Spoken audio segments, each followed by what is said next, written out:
Culture 3 learned jujitsu and held the whole lab hostage.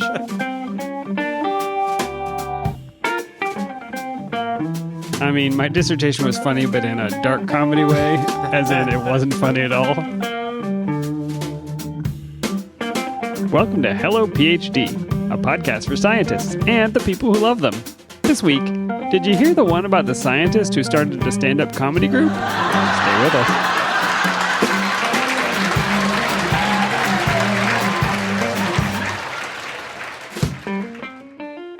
And we're back. This is Hello PhD, episode 82. I'm Joshua Hall. And I'm Daniel Arneman. And we'll discuss the human side of science and life in the lab.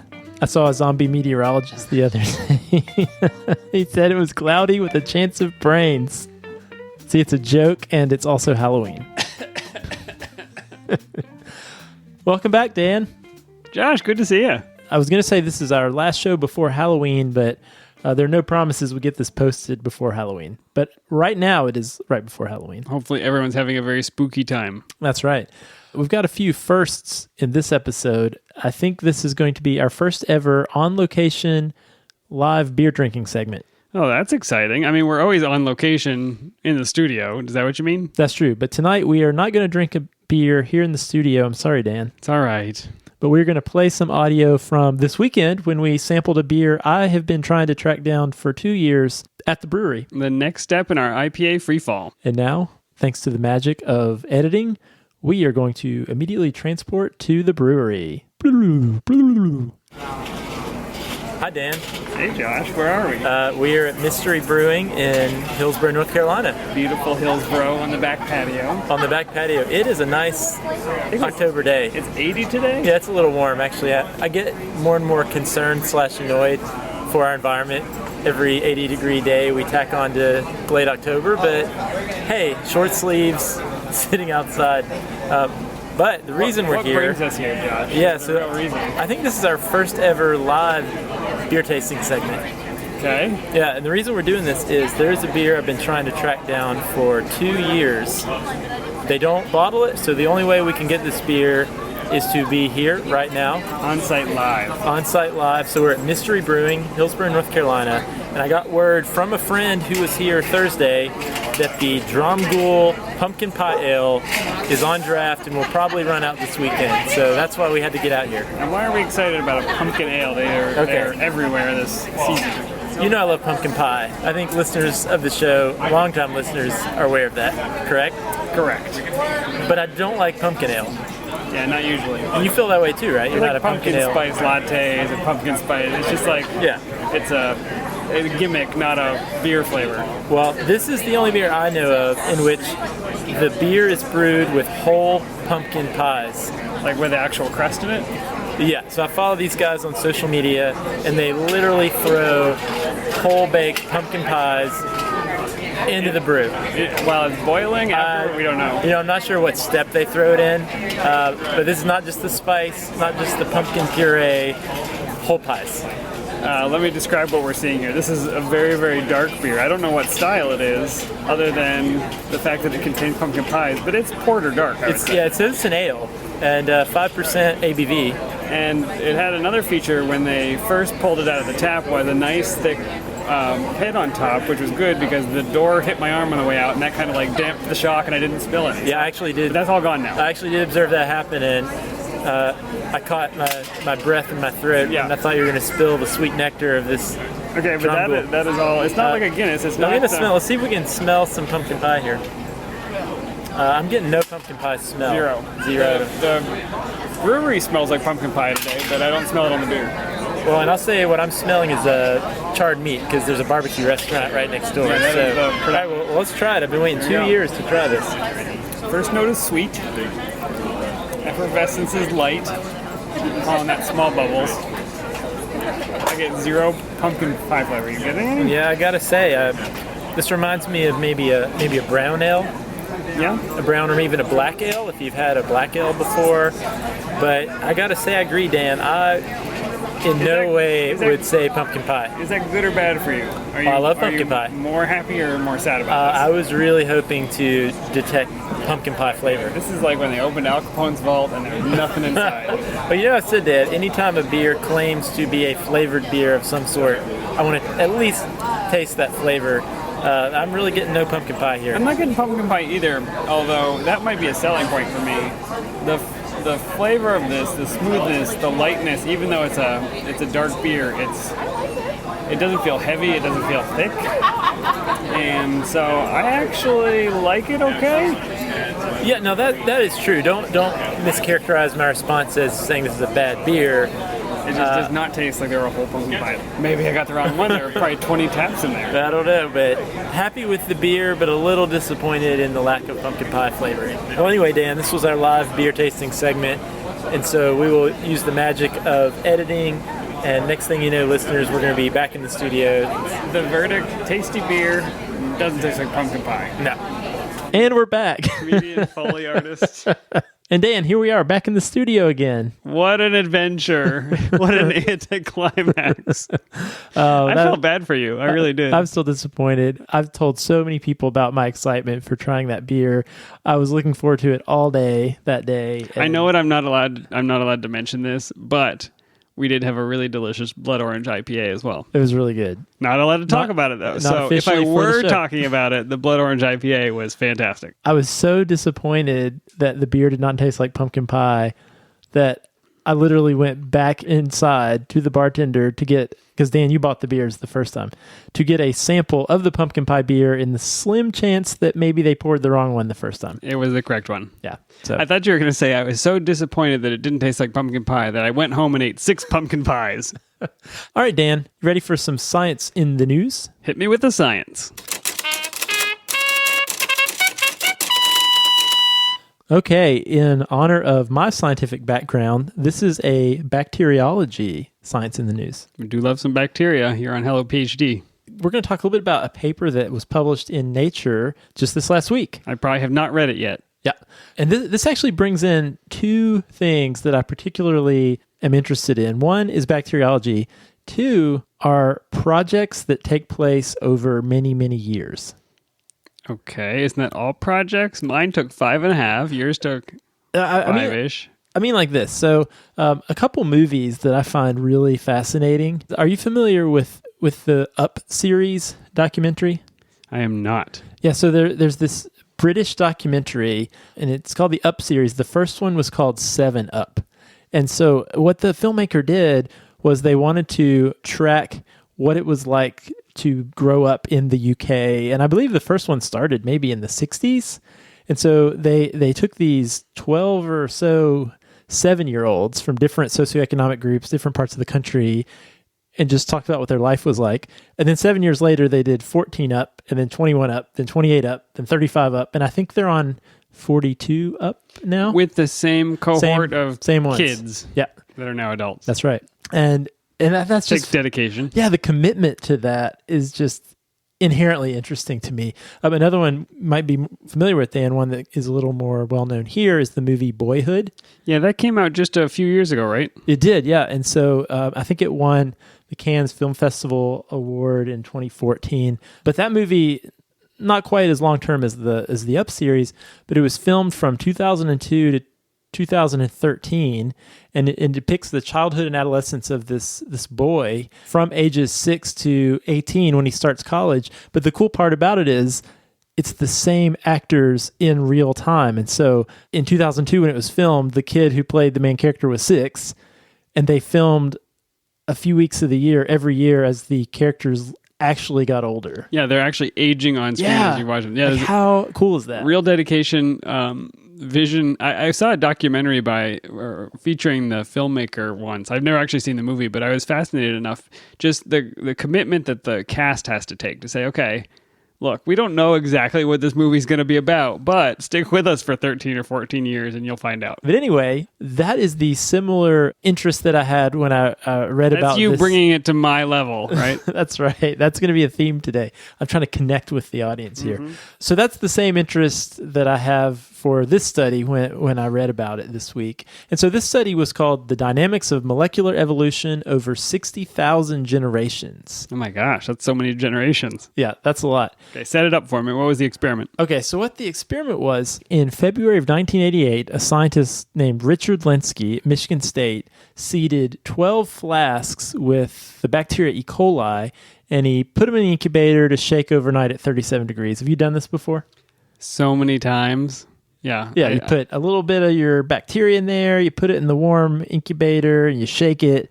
Then the next day you come in and you got this nice flask. And I think anybody who's done this can call to mind at any moment they want to the aroma of the LB before and after. Mm-hmm. Disgusting. It's not that bad, but it's just like it's one of those scents that you get in the lab and you don't get anywhere else. Yeah, that's right. But one thing he did is he was interested in putting some selective pressure on these bacteria.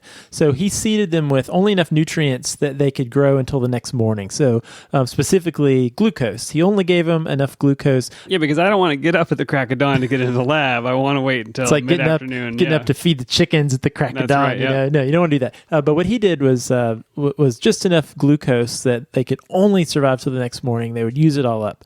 But here's where it's interesting. So every afternoon since February 24th, 1988, he or someone in the lab took a sample of those bacteria, put it in a new flask, grew it overnight, and did that over and over again. And every 75 days, what they would do is they would actually store some of that culture in the freezer.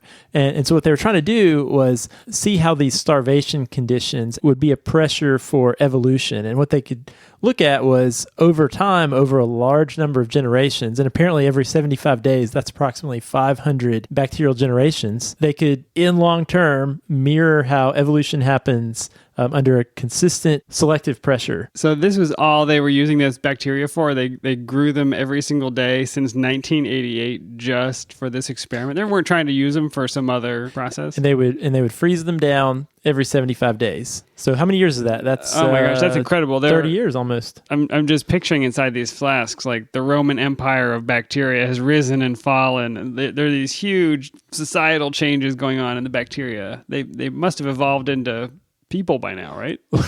Well, anyone keeping score at home, that's approximately 68,000 generations. That's so many generations. Okay, so I hope after all these years and all this time that something amazing happened, because otherwise we're going to have our second strikeout of the episode. Well, one thing that was interesting is if there was a hypothesis for, because let's think about what this is simulating, right? Is it's simulating any organism that is living somewhere that's fairly stable. So there is this selective pressure of, there's not unlimited nutrients, but everything else is pretty perfect. So you might imagine, okay, well, 60,000 generations, in the first maybe 500 or so generations, the bacteria are going to adapt all they need to adapt to be more efficient at metabolizing this glucose. Then since nothing's changed in 30 years, they're going to be pretty set, like in the final 55,000 generations. I expect them to be sentient by now. Are you kidding me?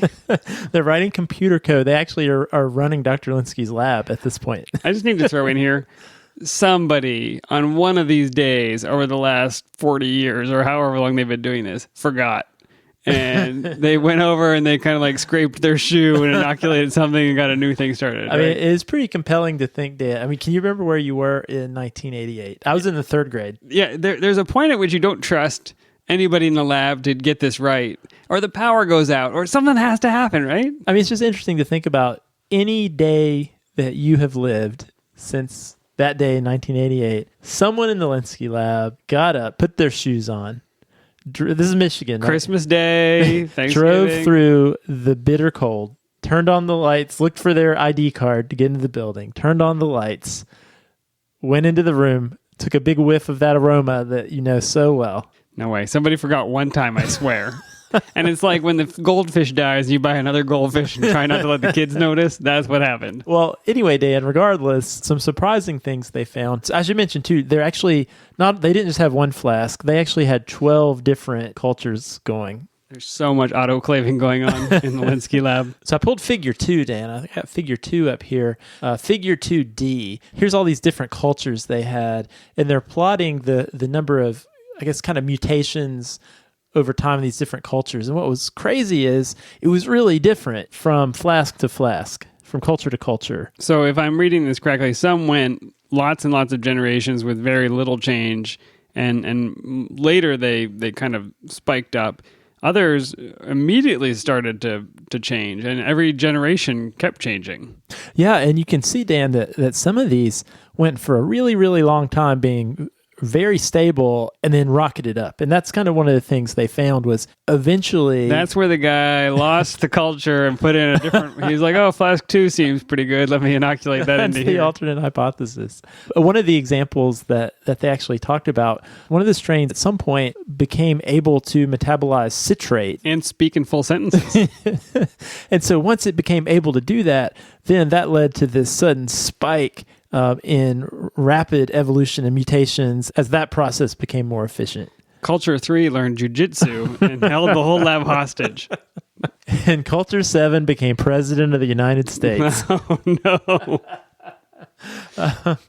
So anyway, Dan, I have to admit, my main interest in this was just the fact that this has been going on so long. That is inherently kudos to interesting them. That's me. awesome. That's really cool. Yeah, but from the researcher's perspective and those who think a lot about how evolution works and selective pressure works, what they said from this paper, our data suggests together these results show that long-term adaptation to a constant environment can be a more complex and dynamic process than is often assumed. I know, Dan, you assumed that it was not a complex and dynamic process. And it turns out it is. I mean, you may be able to translate this to evolution in general, right? Yeah, and I think sometimes when we think about evolution, and when I say we, I mean maybe those of us who aren't day-to-day evolutionary biologists, but we'll think about, the Ice Age happened, and so then this major change in the environment occurred, and there was lots of rapid changes in evolution. But what this states is there's really a lot of pretty significant changes that pop up and occur even when an organism has this long-term exposure to a really constant surrounding. That was a new discovery. I can't wait to see how humans look after our 68,000th generation. If we were to just come downstairs and watch Netflix every day for 68,000 generations. 68,000 generations. Eventually we'd learn to metabolize citrate. There you go. All right, Josh, thank you for the science.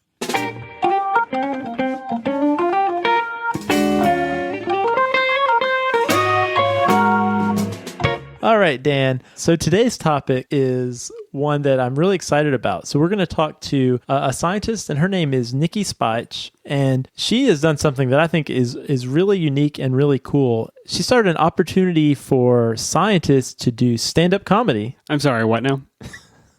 I thought you said stand-up comedy. That was the thing, but I'm sure that you did not say that. That's what I said, Dan. Stand-up comedy. And this organization is called the Peer Revue. That's REVUE. Oh, I get it. That's pretty great. What you did there. Yeah. That's a great title.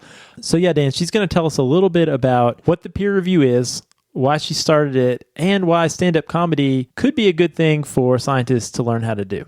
Let's listen.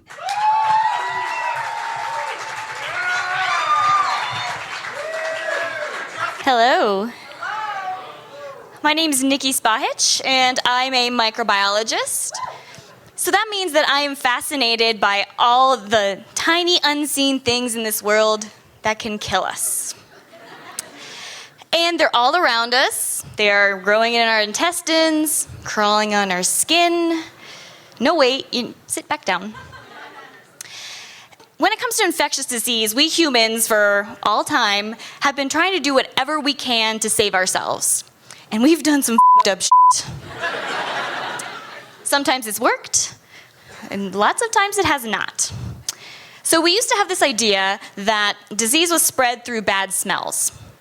On the flip side, there was this idea that maybe a different bad smell could beat the disease smell.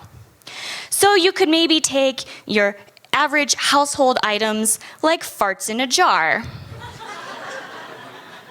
I'm serious, medieval Europeans would fart in jars and save it for later. So antibiotics are produced by bacteria and fungi to combat each other. And most of these species are in the soil.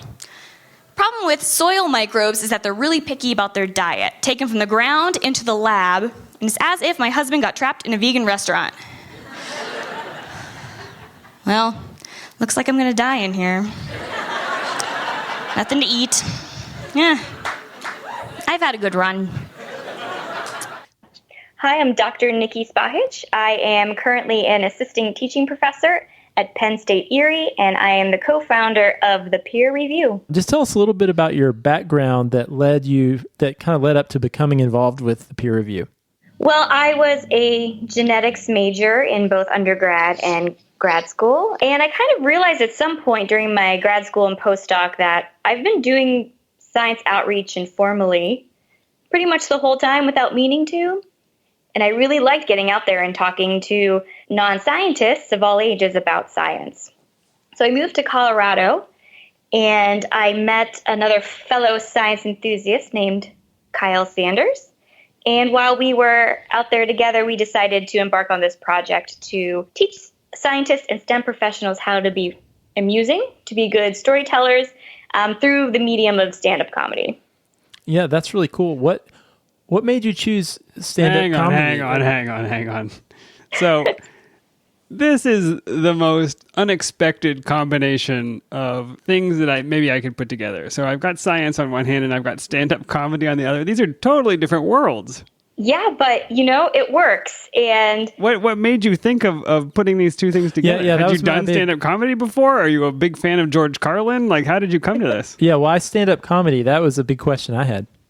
So this is kind of an offshoot of something they do in the UK that has recently moved to Ireland and Australia called the Bright Club, a playoff of Fight Club. And it started at University College London and is now done all across those countries, where they put scientists up on stage. Sometimes they give them a little comedy training. Sometimes they just throw them up there. And they just put on informal science comedy nights. And it's been going on, I think, since maybe 2009, maybe before that even. And so my colleague, Kyle Sanders, my co-founder, heard about this program, got in touch with University College London, and basically got the green light to try this in the United States. So we believe that we're the first people who have done this exact format. We decided that American STEM professionals probably would need a little bit more of a hand-holding through this process. So we developed a series of 3 workshops that takes them through some improv, a little bit of stand-up, but mainly we're getting scientists to a point where they can talk about their work and what inspires them about science in a way that everyone can understand and in a way that's engaging and hopefully even amusing. I would have to imagine that going through this process, scientists participating in doing stand-up probably also has a side benefit of helping them become better communicators in their day job. Exactly. Yes, that's the main goal, to get the science communication aspect. So we want to both educate and entertain the public, but also train the scientists to be communicators. And the product that we get at the end varies a lot by individual. So some scientists can really take the bull by the horns. That's a very kind way of saying that. I would say that everyone has been successful. Some scientists can really make a joke and make a comedy set. Other ones, myself included, I can't really write one-liners that well, but they learn how to talk about their science in an interesting way to the general public and just tell a good story, an amusing story. One of the performances that we got the most feedback on, positive feedback from the audience, actually didn't get that many laughs compared to some of the others, but was just so fascinating and engaging to listen to. And that's really the main goal. So what you hope is that by making this a comedic endeavor, or by bringing it kind of down to earth, that people will accidentally engage with the science, that they will come to learn something about the scientific process or about your specific research, and not see it as a dry dissertation on some boring egghead's work. Right. The more that you can relate it to things that everyone knows, the more impactful it'll be. And that's kind of what happens in the workshops as well. A lot of it is just talking to each other about science. We get 6 to 8 STEM professionals, so anything from science to math, engineering, together.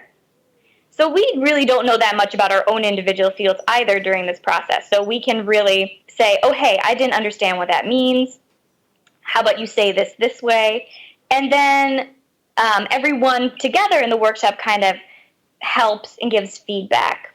And connecting the science, the technical things, to other things that are more well-known or relatable is also something that we focus on. So can you make any comparisons to pop culture or some feeling in an average individual's day-to-day life? Can you connect the feelings that you experience in your job and with science to something that everyone can understand? So in a sense, people are practicing their routines and they're getting feedback from their peers. Right. We start workshop 1 just talking in general about what we may want our set to be about or just what our jobs are, and get feedback about what is interesting, what might be humorous.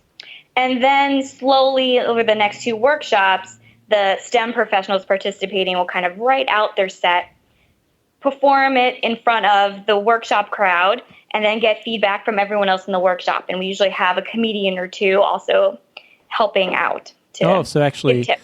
Someone who is a comedian, a professional As comedian. a funny person.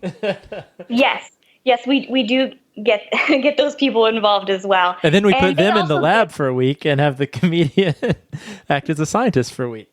It's Which might be exchange more program. Yeah. I feel like I need an example of something that might be funny in science, because I'm trying to I'm following you. I understand where you're headed, but I don't know that I can think of anything particularly laughable, although my scientific experience was not funny. But I don't know. Well, I'm a microbiologist, so poop jokes are great, easy, My 4-year-old would love this. This is his favorite topic. We're targeting adults. So we make sure that our shows are 18 and over so that scientists can say whatever they want.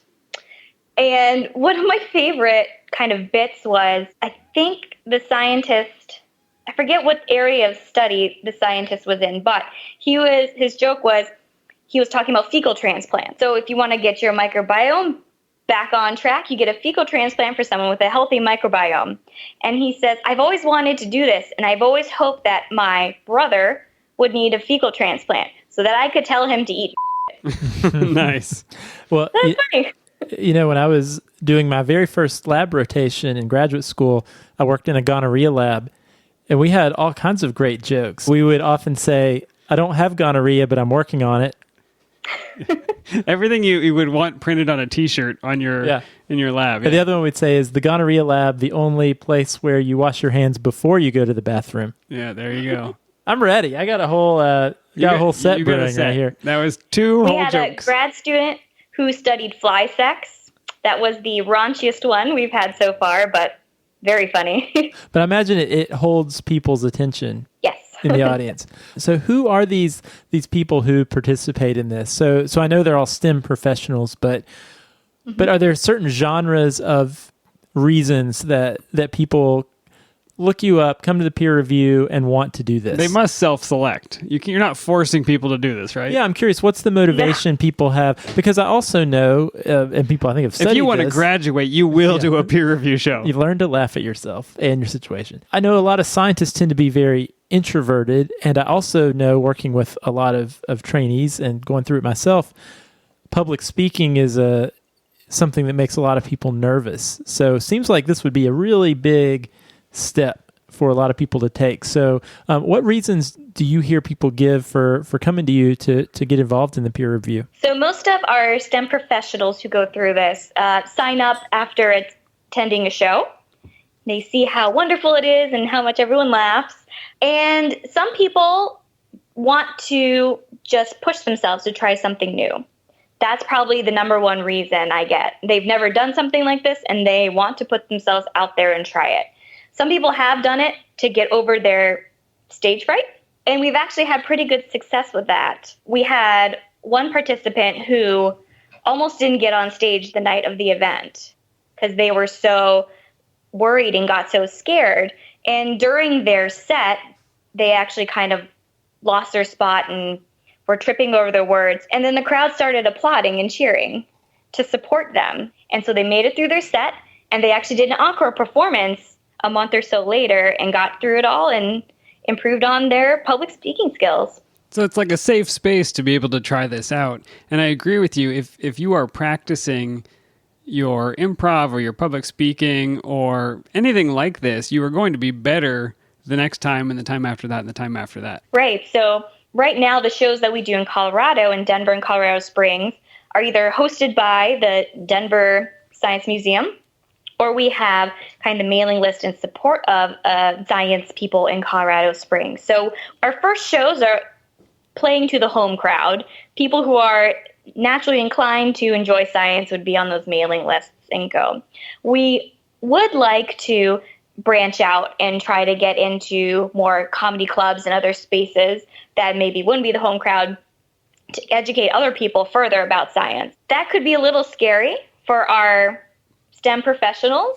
So the idea is to have your first show be in the home crowd, and then if you feel brave enough to branch out and do an encore somewhere else. Josh, I don't know, this is a sidetrack kind of, but I recall in our very first year, we were part of a program with a cohort of students that all got together, and we had to do some kind of short talk right at the beginning.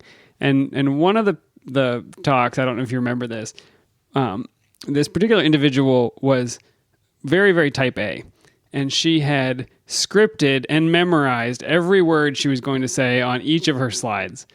And it was perfectly delivered, perfectly executed until the moment she lost her place.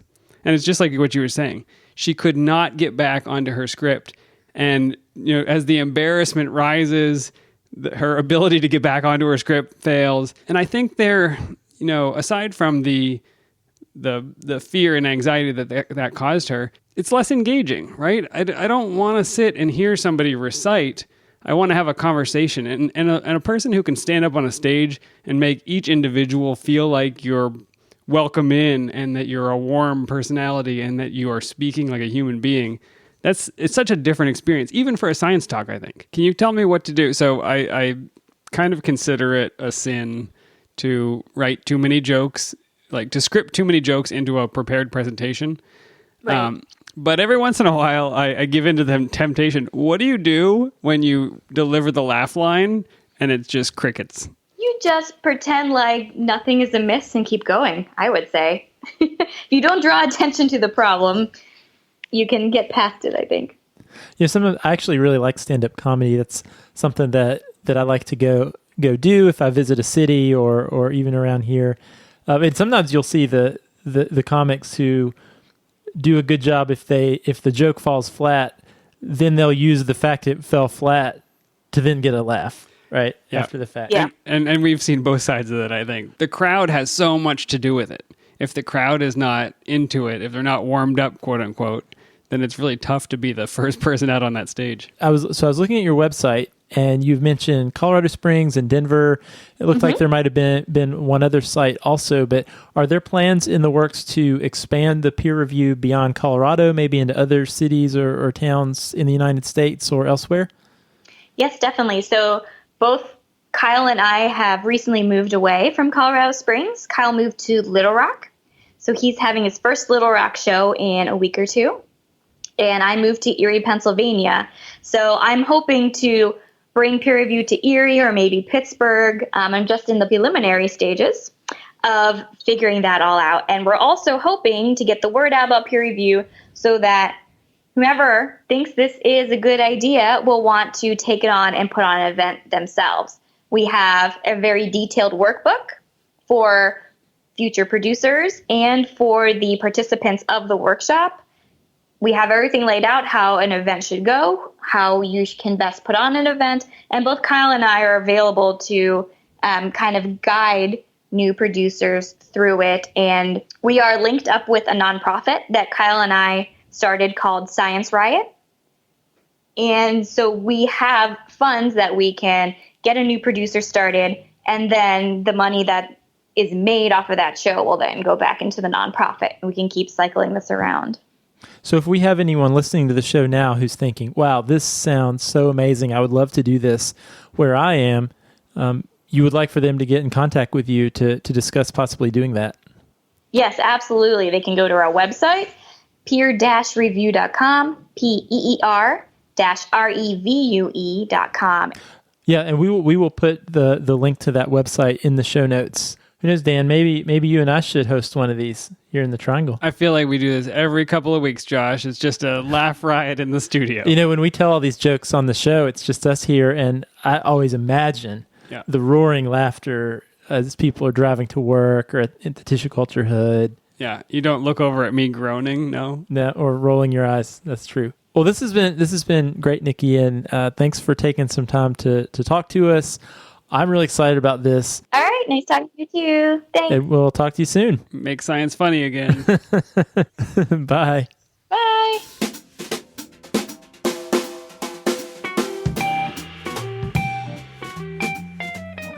Dan, I have a question for you. Back when you were in the lab, you were coming through grad school, I imagine you went and saw a lot of scientific talks. So many talks. How many of them were so dreadfully boring that they lost you within 5 minutes? I really wanted to take crossword puzzles to scientific talks, and I didn't because I felt guilty. That's where I was. This is something I think a lot about. You're at a research institution, bring these faculty in from other places, and they give their talks, or postdocs give talks, or students. This work that they're presenting, a panel of experts decided this research is good enough. We're going to give millions of dollars to do it. So it all must be pretty important. It's amazing. It really is. I mentioned I got to go to a symposium recently, and the work is fascinating. But after the first hour of listening to it, it's just really hard to keep your attention focused on the volume of new information that's coming at you, particularly if it's not your field. So I would have welcomed some kind of human interaction or some kind of humor, or I don't know, just something to bring it back into the room and not just up on the screen. Yeah, and anytime I'm in a room during a scientific talk and I look around and I see 3/4 of the audience totally zoned out, and these are all scientists, right? Especially the faculty. Yeah, I think how much wasted brain power and opportunity is this? I used to try and do the math on the number of human work hours that were being wasted just at a talk that maybe there was some value there, but it was buried and nobody was paying attention, and therefore, no matter how great it was, they weren't getting it. Yeah, and we've talked a few times about the importance of outreach and the importance of scientists being able to communicate what they do and why it's important to the public, because most of this work is really cool and does have some really interesting implications to the lives of human beings in general. But a lot of times as scientists, we miss those opportunities because either we're not trained to be good communicators or we don't put much energy and investment into that part of it. So when I heard about, as we were talking to Niki, I thought, wow, this is a really innovative way, a really unique way to not only connect with the public, but to help scientists become better communicators of their work. Yeah, I was skeptical of this combination, this mashup, but I think she sold me on it. Seems like fun. What do you think, Dan? Should we start one of these? I mean, my dissertation was funny, but in a dark comedy way, as in it wasn't funny at all. I really do hope that if anybody out there thinks this is cool, they might get in touch with Niki and get this started. And if you do, let us know. We'd love to hear about it. And if you have any good science material, maybe we'll do like a podcast comedy hour or something. I would love it. All right, Dan, got a word of the week for us? I always do. The clue last week was, if there's a nibble on the line, reel it in. You may catch this genus of hook-nosed river fish. You do much river fishing, Josh? Yeah, I grew up. Fisherman? Yeah, I grew up doing quite a bit of river fishing. I'm trying to think what kind of hook-nosed fish we had. The only thing I could think of was we did have some gar. Oh, I don't know what gar comes from. The answer I wasn't looking for was gar. We used to catch a lot of largemouth bass, smallmouth bass. And they're river fish or not pond fish? The smallmouth bass actually were the river fish. We'd like to announce the new podcast, Hello Fish. Hello. Where we just sit and talk about fish. Hello, fish. I don't know if this type of fish is local to our area. You'll have to tell me. Okay. The answer was trout, but the genus is Oncorhynus. Oh, I used to catch a lot of trout. Okay. In the river. Which type? Rainbow trout, brook trout. Those were the main two that I caught. There you go. Oncorhynus comes from the Greek onkos, which is hook, and rhynos, which is nose. Uncle Rhinus was not Uncle, Onko. He was a good man. Oncorhynus. Always had a beer in his hand. Say it with my Virginia accent. Yeah. Pour one out for Uncle Rhinus. I added a second clue in there. The word trout actually means one that nibbles or nibbler, from the root trogene. So there you go. Well, actually, have you been fishing for trout before? I have not. So compared to like a bass, for example, that's a very aggressive fish that will attack the lure or the bait. The trout really is more of a finesse or a nibbling fish. That's true. And you will never forget this now. Yeah, I hope. That's great. Okay, our winner this week was Danielle from Berkeley. And so Danielle will be sending you an Amazon gift card. All right. Congrats, Danielle. Thanks for playing. Okay, let me give you the clue for next week. This term once described cave-dwelling prehistoric people, but now it refers to someone with backward or antiquated views. Read it one more time. This term once described cave-dwelling prehistoric people, but now it refers to someone with backward or antiquated views. Remember, I'm looking for a scientific word described by the clue, and once you get it, you'll find that the literal meaning of that science word is a phrase in the clue itself. If you think you know the answer, email it to puzzle@hellophd.com. We'll randomly select a winner from all the correct responses and send the lucky puzzler an Amazon gift card. And a trout. That'd be pretty neat. Do you think anybody would play anymore if we sent a trout? I don't know. Well, I don't know. It depends. Is it like a dried No, trout like or a rotting male trout. Well, it wasn't rotting when we sent it. No, but in the mail it would definitely be rotting. All right, Dan, this has been a great episode. I enjoyed talking to Niki. Enjoyed our field trip to try a new beer. If you, our listener, have a question or topic idea, we'd love to hear it. You can email us at podcast@hellophd.com, send us a tweet at hellophd, or you can leave us a message on our Facebook page. If you like the show, leave us a review on iTunes. We love the feedback. It makes us very, very happy. Also, if you'd like to support the show, you can become a patron. Simply go to our website, hellophd.com, and click on the Become a Patron button. Or you can visit patreon.com/hellophd. We would love the beer money. I wanted to say thanks to some of our ongoing support from Arlen, Jada, and Peter. Thanks for your continued support. Thanks, y'all. Happy Halloween, Dan. You got your costume ready? I do not have a costume ready, but I'll go work on it. My kids are going to be Mario and Luigi, and I'm going to be a Nintendo controller, old school. I have to see this. We'll put a picture up. Sounds good. Happy Halloween, Dan. Happy Halloween. We'll see you next time.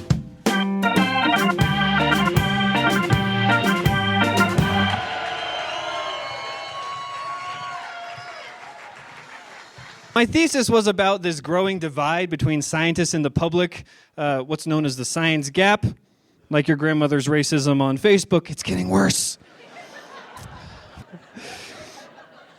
But I want to share my research with you anyways, because the question I was really trying to ask is, where did science communication go wrong? And how can we fix this?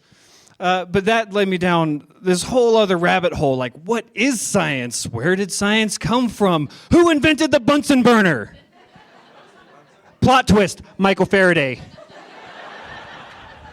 So to get to the answers, we have to go all the way back to 1650s England. Now, this was not a nice place for scholars. And by the way, this sounds like total bullshit. It is true. Every Thursday, they're like, let's get together and talk about philosophy. And they would just bring their latest DIY life hack. And the rule was you had to come and do your experiment in person, or you had to describe it so well that anybody else could repeat it. Now, this did two things.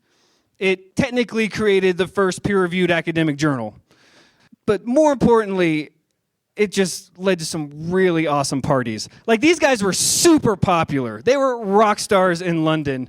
By 1660, the who's who of aristocracy was coming every Thursday to watch Boyle kill animals slowly in a jar. They didn't know if do guinea pigs need air? Do mice need air? This is what people did before Netflix. That was it. That was the invention of modern science. The Royal Society of London for the Investigation of Natural Knowledge. The Royal Society, still going. It wasn't something that anyone planned. There was no rational thought put into it. It just happened. I'm going to let it sink in because I know you're all trying to absorb this. It's kind of like talking to your parents and finding out you were an accident. We got a little drunk and we named you Science.